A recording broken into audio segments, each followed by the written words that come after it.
Dans ces roues, ils vont enrouler la corde de rappel et descendre le mât en position de tir. Et ce que j'ai oublié de leur dire, c'est qu'au bout du mât, il y a un contrepoids qui fait 3 tonnes. Et les messieurs vont donc actionner 3 tonnes à la force des bras. Je pense qu'on va pouvoir les applaudir. Quand ils auront fini, pas avant. Commencez pas à les flatter, vous allez me les corrompre, ils vont arrêter. Les roues que vous voyez de chaque côté de la machine pourraient être remplacées par des roues munies d'un plancher dans lesquelles on mettait les hommes qui en courant enroulaient la cordeur de rappel. À l'époque, ces roues s'appelaient des cages à écureuils. Donc, mesdames, si ces messieurs se prennent pour des hamsters ce soir, un bon conseil, une feuille de laitue et vite au lit avant qu'ils repeuplent la maison. Le trébuchet, malgré sa petite cadence de 2 boulets à l'heure, est une machine effrayante parce qu'on peut viser avec. Attesté à notre époque, avec l'idiot guide qui est là-bas, on a réussi à envoyer 6 boulettes de 90 kg dans une cible de 6 mètres de diamètre à une distance de 150 mètres. Je vous laisse imaginer la précision de cette machine. Au Moyen-Âge, pour construire et actionner une machine identique à celle-ci, on va avoir besoin de 60 à 120 personnes. Tous les corps de métier du Moyen-Âge vont s'affairer autour de cet engin. Menuisier, charpentier pour la structure en bois, forgeron pour les pièces métalliques d'assemblage, cordelier et sellier pour la poche en cuir et les cordages, tailleur de pierre, ingénieur, mathématicien et géomètre. Les tailleurs de pierre ne sont pas là pour donner un côté esthétique au projectile. Mais si l'on plaçait une pierre brute de 150 kg dans la poche, celle-ci, par ses aspérités, pourrait déchirer la fronde. Il faudrait donc alors changer la fronde à chaque tir. Pour éviter cela, les tailleurs de pierre essayaient de rapprocher au plus de la perfection la pierre brute en l'effaçant de ses aspérités. Souvent, les tailleurs de pierre rajoutaient des petits mots sur les projectiles à l'intention des gens d'en face qu'elle allait prendre en pleine poire. Des petits mots comme prend, mange, déguste, avale et des choses beaucoup plus vulgaires que je ne dirai pas avec le micro puisqu'il y a des enfants, mais ceux qui veulent le savoir, venez me voir après, vous allez bien vous marrer. Le trébuchet n'a jamais été inventé en France ni en Europe. Les premiers à avoir fabriqué de tels engins, ce sont les Sarrasins en Orient. Les musulmans étant les héritiers des mathématiciens grecs, ils sont les premiers à avoir construit de tels engins. Comme nous sommes des bons négociateurs, lors de la première croisade, on a échangé les plans contre des services qu'on a rendus aux Sarrasins. Sinon après on fabriquait des trébuchets pour taper sur les Sarrasins avec.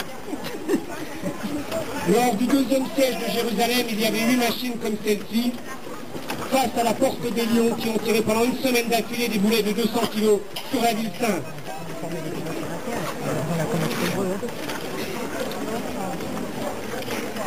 Souvent à notre époque, on nous raconte qu'on utilisait le trébuchet pour la guerre bactériologique en envoyant des lépreux ou des pestiférés dans les châteaux. Ce qui est complètement faux. Si ça est arrivé une fois dans le Moyen-Âge, c'est tout le bout du monde. Tout simplement parce que, au Moyen-Âge comme à notre époque, je connais personne d'assez fêlé pour manipuler le cadavre d'un pestiféré. De surcroît, si vous mettez un pestiféré dans votre trébuchet, vous allez filer la peste à tous vos soldats. Et en plus, au Moyen-Âge, quand on attaque un château, c'est pour le récupérer. Je ne vois pas l'intérêt d'y balancer la peste. Pour le lépreux, c'est faux aussi, puisque le projectile sur cette machine part à 150 km/h pour atteindre une pointe de 220 km/h à l'impact. Si vous mettez un lépreux dans la poche en cuir, au démarrage, il va se disloquer, vous allez en prendre plein la figure. Par contre, au Moyen-Âge, on utilisait cette machine pour renvoyer... Oh, si tu me rejettes un caillou, je t'en jette un avec la machine. Au Moyen-Âge, on utilisait le trébuchet pour renvoyer les traîtres ou les lâches dans leur ville. Vous verrez sur le panneau descriptif du Couillard, un traître renvoyé dans sa cité par le biais de cette machine. Le chroniqueur de l'époque dit cette phrase, il dit « Nous sûmes que le traître était arrivé chez lui quand il arrêta de hurler ». Le mât est maintenant au sol. L'ingénieur va le chaîner et le goupiller. Il va ensuite faire un transfert de charge. Il va basculer les 3 tonnes de la machine sur la chaîne qui va retenir le mât afin de pouvoir retirer la corde de rappel. Et oui, je vais vous décevoir, mais contrairement au cinéma, on ne coupe pas la corde de rappel. Si vous coupez la corde de rappel, vous ne pouvez plus réarmer. Et je vous laisse imaginer, au Moyen-Âge, monter à 16 mètres de haut pour refixer une corde, quand il y a 2000 pégroleux qui vous tirent dessus à l'arbalète, bonne chance. Hein. Donc la corde, elle va être déroulée et positionnée sur le mât.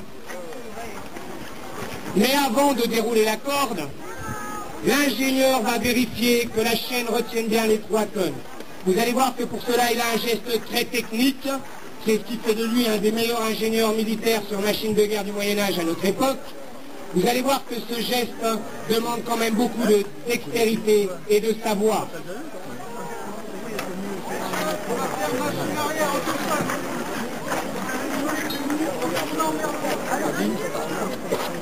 Voilà, maintenant nous allons faire le transfert de charge et basculer les 3 tonnes sur la chaîne.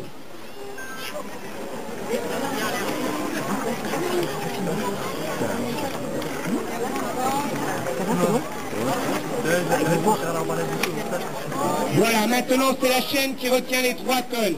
Admirez la technicité de l'ingénieur pour vérifier la tension de la chaîne. Impressionnant, hein?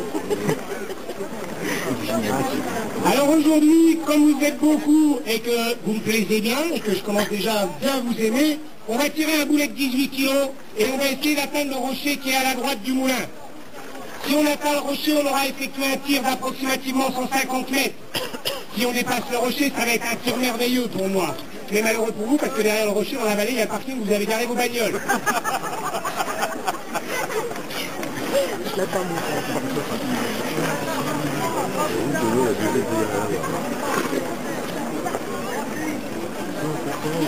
Alors à ce moment précis, si le trébuchet se déclenche, mon ingénieur va partir s'écraser mollement sur le rocher. Ah, il vient de me dire qu'il allait tenir la corde, donc vous allez voir partir d'un côté de la machine, revenir, repartir, revenir. Tout cela pendant quelques minutes, vous aurez le temps d'applaudir sa performance.